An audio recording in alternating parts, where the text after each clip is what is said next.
ఏ సమయంలో మనకు ప్రధానంగా ఈ సంబంధించినటువంటి స్థితిగతులు అనేటువంటివి మనకు యోగిస్తాయి అనేటువంటి విషయాన్ని మనం గమనించుకోవచ్చు. ఉద్యోగస్తులకి ఎప్పుడు వేరే సంస్థల్లో ప్రయత్నం చేస్తే బాగుంటుంది, లేదా ఉన్న సంస్థల్లో ప్రమోషన్స్కి ఎప్పుడు ప్రయత్నం చేసుకుంటే బాగుంటుంది, ఎప్పుడు లభిస్తుంది, అలాగే నిరుద్యోగస్తులకి ఉద్యోగం ఎప్పుడు బాగుంటుంది అనే విషయాల గురించి క్లుప్తంగా తెలియజేసుకునే ప్రయత్నం చేద్దాం. ఈ మేషరాశిలో జన్మించినటువంటి వారికి 15 జూన్ నుంచి 16 జూలై మధ్యకాలంలో అనుకూలమైనటువంటి కాలము. ప్రధానంగా 17 సెప్టెంబర్ నుంచి 17 అక్టోబర్ వరకు ఉన్నటువంటి కాలము ఇది చాలా యోగ్యమైనటువంటి కాలము.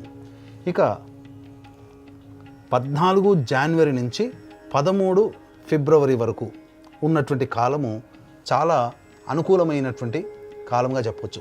14 జనవరి నుంచి 14 మార్చి వరకు, 14 జనవరి నుంచి 14 మార్చి వరకు వచ్చే సంవత్సరం ఇవి ఉద్యోగ సంబంధమైనటువంటి విషయాల్లో నిరుద్యోగస్తులు కానీ వేరే ఉద్యోగం చూసుకోవడం కానీ చాలా అనుకూలమైన కాలము. మీ యొక్క ప్రయత్నం నెరవేరేటువంటి సమయంగా చెప్పవచ్చు.